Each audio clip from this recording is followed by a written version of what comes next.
Good morning everyone. आप सभी का स्वागत है एकदम नए सब्जेक्ट में, ज्योग्राफी में। इससे पहले अपनी हिस्ट्री की क्लासेस चल रही थी, आज अपन ज्योग्राफी की शुरुआत कर रहे हैं। और राजस्थान की ज्योग्राफी के जो भी टॉपिक्स हैं उनको बहुत अच्छे तरीके से समझने की कोशिश करेंगे। क्लासें गैप में मिलेगी, रेगुलर नहीं मिलेगी, लेकिन अच्छे तरीके से समझाएंगे ताकि आपका कंसेप्ट क्लियर हो जाए। आज अपन टॉपिक शुरू करेंगे राजस्थान की उत्पत्ति, क्योंकि ज्योग्राफी के अंदर मुख्य रूप से देखने को मिलता है कि बच्चे का कंसेप्ट अगर क्लियर हो जाता है तो एग्जाम में हर क्वेश्चन का जवाब दे सकता है। कंसेप्ट के ऊपर ही चलता है पूरा ज्योग्राफी। अपन राजस्थान की उत्पत्ति को पढ़ रहे हैं, तो राजस्थान की उत्पत्ति को समझने के लिए मैं आपको थोड़ा सा एक फ्रेमिंग कर रहा हूँ। एक डायग्राम बना रखा है अपन ने, और ये डायग्राम जो है ये पृथ्वी की उत्पत्ति के साथ कनेक्टेड है। और उससे अपन ये समझने की कोशिश करेंगे कि राजस्थान की उत्पत्ति किस तरीके से हुई, राजस्थान किस तरीके से बना। तो ये पूरी पृथ्वी मान सकते हैं एक तरीके से ग्लोब में। इसको दो भागों में बांट दिया। एक भाग है जिसका नाम है पेंजिया और दूसरे भाग का नाम है पेंथालासा। तो पेंजिया वाला जो भाग है उसके अंदर आते हैं महाद्वीप। महाद्वीप टोटल कितने हैं? 7। तो महाद्वीप वाला जो एरिया है वो टोटल पृथ्वी के 29% हिस्से के ऊपर आता है।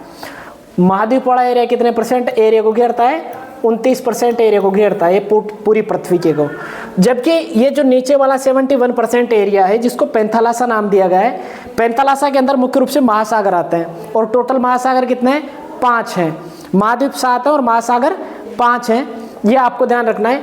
तो महासागरीय एरिया जो है उसको पेंथालासा नाम दिया गया है। महासागरीय एरिया का नाम क्या है?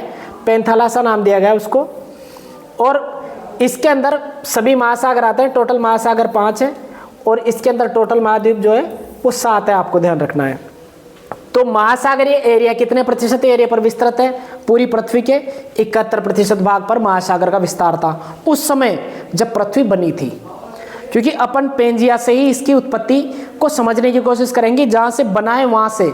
तो इसके अंदर अपन ने देखा है कि पूरी पृथ्वी जो एक ग्लोब के रूप में उसको दो भागों में बांट लिया अपन ने।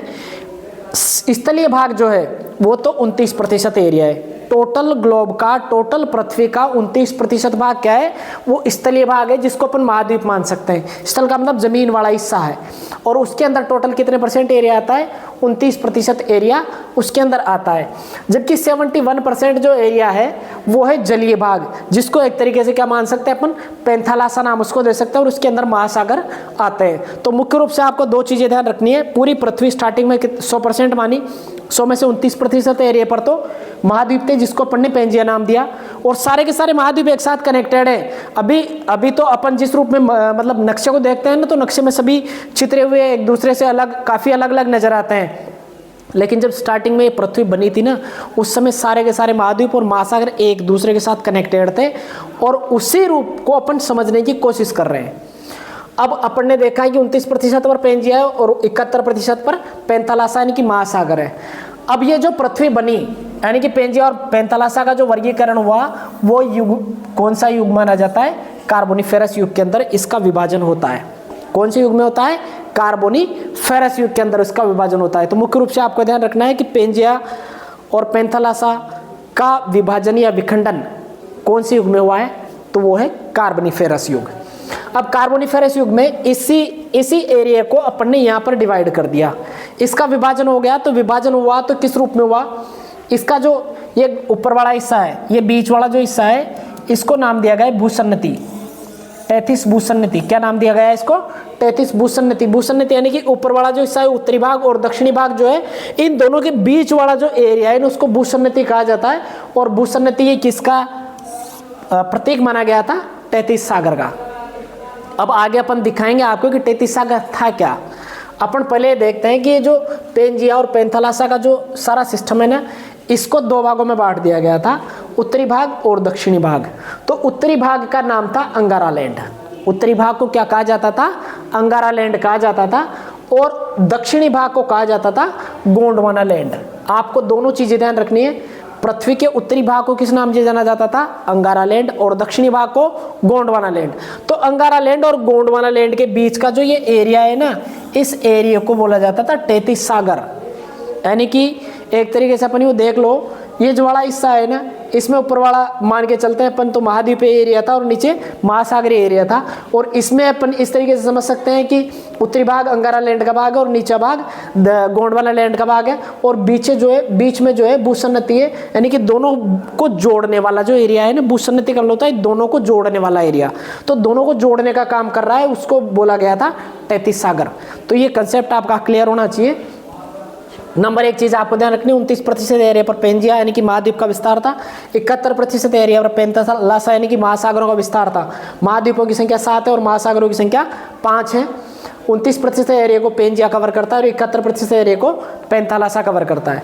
फिर इसका विभाजन देखते हैं अपन, तो कार्बोनिफेरस युग के अंदर इसका विखंडन देखने को मिलता है, पेंजिया और पेंथालासा के बीच का विभाजन जो होता है जो, और इसका उत्तरी भाग जो है उसको अंगारा लैंड का नाम दिया गया था और दक्षिणी भाग को गोंडवाना लैंड का नाम दिया गया था। इन दोनों को जोड़ने का काम जो करती थी उसको तैतीस सागर यानी कि भूसन्नति का नाम दिया गया था। अब बढ़ते हैं अपन आगे। आपको जहां पर भी दिक्कत लगे आप कमेंट कर दिया करो ताकि मैं उस चीज में सुधार करने की कोशिश करूंगा। पहले क्या है, ब्लैक बोर्ड का कलर थोड़ा अलग कर दिया था, उसके चक्कर में ब्लर हो रहा था बार बार। इस बार हमने कलर को थोड़ा सेट किया है। अब आगे देखते हैं अपन कि पेंजिया होता क्या है आखिरकार।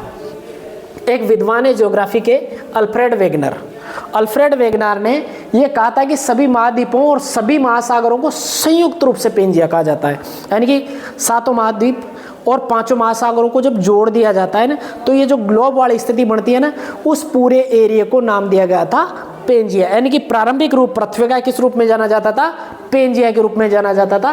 तो अल्फ्रेड वेगनर ने क्या कहा है कि सभी महाद्वीपों और सभी महासागरों को संयुक्त रूप से, संयुक्त यानी कि कनेक्टेड रूप में पेंजिया कहा जाता था। क्या कहा जाता था? पेंजिया कहा जाता था। तो आपको ध्यान रखना है कि पेंजिया के अंदर किन किन को सम्मिलित किया जाता है, सभी महाद्वीपों को और सभी महासागरों को इसके अंदर शामिल कर लिया जाता है। और वर्तमान में पेंजिया जो है वो 2 भागों में बटा हुआ है। अपन ने देखा था इधर वाले डायग्राम से कि पेंजिया कितने भागों में बटा हुआ है, 2 भागों में बटा हुआ है। आपको मैं वापस से दिखा देता हूँ। ये जो पूरा पेंजिया है वो कितने भागों में बटा हुआ है, 2 भागों में बटा हुआ है। एक भाग का नाम मिलता है अपन को अंगारा लैंड और दूसरे भाग का नाम मिलता है अपन को गोंडवाना लैंड। अब अंगारा लैंड क्या है, कौन सा वाला भाग है? अंगारा लैंड जो है पृथ्वी का उत्तरी भाग माना जाता है। उत्तरी भाग को क्या नाम दिया गया था? अंगारा लैंड नाम दिया गया था। और दक्षिणी भाग जो था उसको गोंडवाना लैंड नाम दिया गया था। तो उत्तरी भाग को अंगारा लैंड और दक्षिणी भाग को गोंडवाना लैंड कहा जाता है। और इन दोनों के बीच का जो एरिया था उसको तैतीस भूसन्नति के नाम से जाना जाता था। यानी कि दोनों जो चीजें थी अंगारा लैंड और गोंडवाना लैंड वो दोनों 33 महासागर से जुड़ी हुई थी। ये डायग्राम में आपने देखने की कोशिश करी थी। दोनों के बीच में 33 महासागर या 33 सागर आता था। अब आगे देखते हैं अपन, क्योंकि इससे पहले वाला डायग्राम था। अब ये इसका पहला वाला भाग जो है उसको नाम दिया गया है अंगारा लैंड, और अंगारा लैंड का दूसरा नाम मिल सकता है आपको परीक्षा में, लोरेंशिया। अंगारा लैंड का दूसरा नाम क्या है? लोरेंशिया है। अब ये पेंजिया का उत्तरी भाग जो है उसको अंगारा लैंड या लोरेंशिया का नाम दिया गया था। उत्तरी भाग को क्या नाम दिया गया था? पेंजिया के उत्तरी भाग को अंगारा लैंड या लोरेंशिया नाम दिया गया था। अब इसके अंदर कौन कौन से महाद्वीप आते हैं ये अपन देखने की कोशिश करते हैं कि अंगारा लैंड के अंदर कौन कौन से महाद्वीपों में जो था अंगारा लैंड विस्तृत था, यानी कि अंगारा लैंड का विस्तार किन किन महाद्वीपों के अंदर अपन को देखने को मिलता है। तो उत्तरी भाग था ग्लोब का, तो अब देखते हैं उसमें कौन कौन सा एरिया आता है। एक तो उत्तरी अमेरिका, उत्तरी अमेरिका जो महाद्वीप है वो पूरा का पूरा अंगारा लैंड के अंदर आता है। यूरोप महाद्वीप जो है वो भी पूरा का पूरा अंगारा लैंड के अंदर आता है। और उत्तरी एशिया, एशिया का उत्तरी भाग नॉर्थ वाला हिस्सा जो है वो भी किसके अंदर आता है? अंगारा लैंड के अंदर आता है। तो अब जो नीचे बचेगा दक्षिण एशिया वो काय में चला जाएगा? गोंडवाना लैंड में चला जाएगा। तो आपको ध्यान रखना है कि अंगारा लैंड के अंदर कौन कौन से महाद्वीप आते हैं, तो उत्तरी अमेरिका, यूरोप और उत्तरी एशिया। अगर आपसे संख्यात्मक रूप से पूछ ले तो कितने महाद्वीप आएंगे? 3 महाद्वीपों का हिस्सा इसके अंदर देखने को मिलता है, उत्तरी अमेरिका, यूरोप और उत्तरी एशिया। तो आपको ये चीज़ क्लियर समझ में आ गई। अल्फ्रेड वेगनर ने पेंजिया की परिभाषा क्या दी है कि सभी महाद्वीपों और सभी महासागरों को संयुक्त रूप से पेंजिया कहा जाता है। और पेंजिया जो है वो 2 भागों में विभाजित है। नंबर 1 पे जो है अंगारा लैंड या लोरेंशिया, और दूसरा भाग जो है अपन पढ़ेंगे वो गोंडवाना लैंड पढ़ेंगे। अब आगे देखते हैं अपन, इसके अंदर 3 जो है महाद्वीप आते हैं, उत्तरी अमेरिका, यूरोप और उत्तरी एशिया। अब आगे बढ़ते हैं। क्योंकि एक एक चीज़ आपके क्लियरली समझ में आ जाएगी ना, तो आप परीक्षा में परेशानी होने की आपको जरूरत नहीं पड़ेगी। दूसरा भाग जो था वो गोंडवाना लैंड के नाम से जाना जाता है। ये पेंजिया का दक्षिणी भाग होता है। गोंडवाना लैंड कौन सा भाग है? पेंजिया का दक्षिणी भाग जो है, पेंजिया का दक्षिणी भाग। ये जो पेंजिया बनाया था अपन ने फोटो, इसका उत्तरी भाग तो है, इसको उत्तरी भाग बोल सकते हैं अपन, और ये नीचे वाला दक्षिणी भाग बोल सकते हैं। तो उत्तरी भाग को तो क्या नाम दिया गया था? अंगारा लैंड, और नीचे वाले भाग को गोंडवाना लैंड कहा गया है। अब गोंडवाना लैंड के अंदर कौन कौन से महाद्वीप आते हैं ये आपको ध्यान रखना है। एक तो दक्षिण अमेरिका, उत्तरी अमेरिका तो अंगारा लैंड में आ रहा था, दक्षिण अमेरिका इसके अंदर आता है। अफ्रीका महाद्वीप जो दक्षिणी गोलार्ध के अंदर स्थित है वो पूरा का पूरा गोंडवाना लैंड के अंदर आएगा। दक्षिणी एशिया, उत्तरी एशिया अंगारा लैंड में रहता था, दक्षिणी एशिया गोंडवाना लैंड में आएगा। ऑस्ट्रेलिया महाद्वीप और अंटार्कटिका महाद्वीप, तो टोटल मिलाकर के 5 महाद्वीप इसके अंदर आते हैं। 5 महाद्वीपों का क्षेत्र इसके अंदर देखने को मिलता है। आपको क्या ध्यान रखना है? गोंडवाना लैंड के अंदर जो पेंजिया का दक्षिणी भाग है, कौन कौन से महाद्वीप आते हैं? तो दक्षिण अमेरिका, अफ्रीका, दक्षिण एशिया, ऑस्ट्रेलिया और अंटार्कटिका, ये महाद्वीप जो है ये गोंडवाना लैंड के हिस्से माने जाते हैं। गोंडवाना लैंड के अंदर इनकी जो जमीन या जो एरिया है टोटल, वो गोंडवाना लैंड के अंदर आता है। अब बढ़ते हैं अपन आगे। आपका एक एक चीज़ क्लियरली समझ में आना चाहिए। क्लास छोटी बनाई है मैंने, ये एक तरीके से इंट्रोडक्शन क्लास समझ सकते हैं आप। और बाकी मेरा मकसद है कि आपको इस तरीके से कंटेंट उपलब्ध कराऊं ताकि आपको कुछ भी पढ़ने की एक्स्ट्रा ज़रूरत नहीं पड़े। और एक्स्ट्रा पढ़े भी क्यों? क्योंकि परीक्षा में पूछा इन्हीं में से जाता है, लेकिन बच्चा सामान्य चीज़ों को भी एक कंसेप्ट क्लियरेंस की कमी की वजह से सही नहीं कर पाता, और बिल्कुल बेसिक सवाल आता है उनको भी नहीं कर पाता हो। तो ऐसे बच्चों के लिए ये क्लास है जो काफ़ी उपयोगी साबित होगी। आप इनसे अपने क्लास नोट्स भी बना सकते हैं और अपने रजिस्टर में इनको लिख सकते हैं। और मैं अभी गए बुक्स वगैरह पर भी काम कर रहा हूँ। अभी मेरी बुक्स कल मैं फाइनल करके आया था, प्रिंटिंग पे देकर आया था, राजस्थान की राजव्यवस्था। तो आपसे एक गुजारिश भी है मेरी कि आप एक बार उस बुक को ख़रीदें और पढ़ें ज़रूर, क्योंकि वो एक ऐसी बुक बनाई है जिसमें राजस्थान की राजव्यवस्था से संबंधित, क्योंकि आजकल के परीक्षाओं में सबसे ज़्यादा जो प्रश्न पूछे जा रहे हैं वो या तो ज्योग्राफी से पूछे जाते हैं या फिर राजस्थान की पॉलिटी से पूछे जाते हैं। तो पॉलिटी को इस तरीके से बनाया है ताकि आपको किसी भी तरीके की चीज़ में दिक्कतों का सामना नहीं करना पड़े। एक स्टूडेंट के लिए क्या दिक्कत होती है कि वो पढ़ना तो चाहता है लेकिन उसको एक अच्छे लेवल की चीज़ें नहीं मिल पाती मार्केट में। अब अच्छी किताब नहीं मिलने की वजह से वो कुछ भी उठा के ले आता है, कोई सी भी गाइड उठा लाता है। तो मेरी जो गाइड आएगी कृष्णा पब्लिकेशन के नाम से जाएगी और राजस्थान की राजव्यवस्था नाम मेरा मिलेगा मुरलीलाल मीणा उस पर, और उसके साथ 2 अन्य सर राइटर्स के नाम भी मिलेंगे आपको, अंजलि जांगिड़ और मिथिलेश साड़ा। तो हम 3 ने मिल करके उस किताब को डिज़ाइन किया है। अच्छी तरीके की किताब आएगी और कोशिश ये करी गई कि उसके बाहर कोई क्वेश्चन आपसे पूछा नहीं जाएगा, ये मेरा विश्वास है। और उसके साथ साथ हम उसकी क्लासें भी डालेंगे ताकि आपका प्रत्येक टॉपिक बिल्कुल क्लियर हो जाए। अब आगे देखते हैं अपन पेंथालासा। पेंथालासा जो अंगारा लैंड और गोंडवाना लैंड के बीच का जो भूसन्नति वाला एरिया था ना, उसको बोला गया था। तो अल्फ्रेड वेगनर के अनुसार सभी महासागरों को पेंथालासा कहा जाता था। सभी महासागर जो होते थे ना, उन सभी महासागरों को पेंथालासा कहा जाता था। ये डायग्राम मैंने बनाया है और इसको कलर किया है। अब आप इसमें देख सकते हैं कि उत्तरी अमेरिका जो है वो अंगारा लैंड के अंदर आ रहा है, दक्षिणी अमेरिका जो है गोंडवाना लैंड के अंदर आ रहा है, ठीक है। उसके बाद में ये वाला जो एरिया है, इससे ऊपर वाला एरिया ये तो अंगारा लैंड में चला गया, और इससे नीचे वाला एरिया किसमें आ गया है? गोंडवाना लैंड में आ गया। तो अपन ने देखा था अभी जो महाद्वीपों का वर्गीकरण देखा था, उसके अंदर अपन ने देखा था कि उत्तरी अमेरिका, यूरोप और उत्तरी एशिया किसके अंदर आ रहा है? अंगारा लैंड के अंदर। और दक्षिण अमेरिका, अफ्रीका महाद्वीप, उसके अलावा दक्षिण एशिया, ऑस्ट्रेलिया और अंटार्कटिका, इस सारे के सारे गोंडवाना लैंड के अंदर आते हैं। ये गोंडवाना लैंड के हिस्से माने गए। आप इससे, इस मानचित्र से आप अच्छे तरीके से उन चीज़ों को समझ जाएंगे। अब ये जो महासागरीय एरिया है, जैसे यहाँ से ये अपन ने देखा, इसके अलावा ये देख रहे हैं अपन, ये किसके अवशेष है? तैतीस सागर के अवशेष इनको माना गया है। तैतीस सागर मतलब अंगारा लैंड और गोंडवाना लैंड दोनों को कनेक्ट करने वाली जो चीज़, जो एरिया है, उसको तैतीस सागर का नाम दिया गया था। अब इसको आप अच्छे तरीके से समझ लेना, और अगर कोई दिक्कत आए तो मुझे ज़रूर बताना कमेंट में। अब आगे देखते हैं अपन। इसमें काफ़ी मेहनत करनी पड़ी मेरे को कलर वगैरह करने में, ताकि बच्चों को अच्छे तरीके से समझाया जा सके। अब आगे देखते हैं, पेंथालासा का मूल भाग जो है वो प्रशांत महासागर के अंदर आता है। पेंथालासा जो एरिया है वो मुख्य रूप से कौन सा एरिया माना गया है? प्रशांत महासागर माना गया है, और इसका 46% एरिया जो है वो पेंथालासा के अंदर आता है। प्रशांत महासागर का 46% एरिया जो है वो पेंथालासा के अंदर चला जाता है। अब चलते हैं अपन तैतीस सागर की तरफ, कि तैतीस सागर आखिरकार है क्या। तो एक भूषण नदी है, तैतीस सागर क्या है? एक भूषण नदी है जो अंगारा लैंड और गोंडवाना लैंड के मध्य स्थित है। एक भूषण नदी जो अंगारा लैंड और गोंडवाना लैंड दोनों के बीच में स्थित है और दोनों को जोड़े रखने का कार्य करती है, उसको तैतीस सागर नाम दिया गया था। अब तैतीस सागर के अवशेष अपन को कहाँ पर मिलते हैं, कहाँ पर देखने को मिल सकते हैं? तो एक तो हिमालय पर्वतमाला के अंदर तैतीस सागर के अवशेष या तैतीस सागर का भाग मानी जा सकती है। इसके अलावा उत्तर का विशाल मैदान जो है, उत्तरी विशाल मैदान, ये भी तैतीस सागर से बने, और एक थार का मरुस्थल, ये भी तैतीस सागर से ही बना हुआ माना जाता है। तो आपको मुख्य रूप से ध्यान रखना है कि तैतीस सागर क्या है? एक भूषण नदी है। तैतीस सागर क्या है? एक भूषण नदी है जो अंगारा लैंड और गोंडवाना लैंड दोनों के बीच में स्थित है। और इसके कौन कौन से भाग माने गए? तो हिमालय पर्वतमाला, उत्तरी विशाल मैदान और थार का मरुस्थल जो है वो तैतीस सागर से बने हुए अवशेष या तैतीस सागर के ही हिस्से माने जाते हैं। अब देखते हैं अपन आगे। अब इसको अपन ये देखना है कि राजस्थान का निर्माण किन किन चीज़ों से हुआ। राजस्थान का डिवाइडेशन देखते हैं अपन। राजस्थान का निर्माण में ये जी और टी दो शब्द दे रखे हैं। जी का मतलब तो गोंडवाना लैंड और टी का मतलब तैतीस सागर, ये दोनों ही अपन को राजस्थान में देखने को मिलेंगे। अंगारा लैंड जो है उसका विवरण अपन देख नहीं सकते राजस्थान में। तो गोंडवाना का हिस्सा कौन कौन सा माना जाता है राजस्थान के अंदर?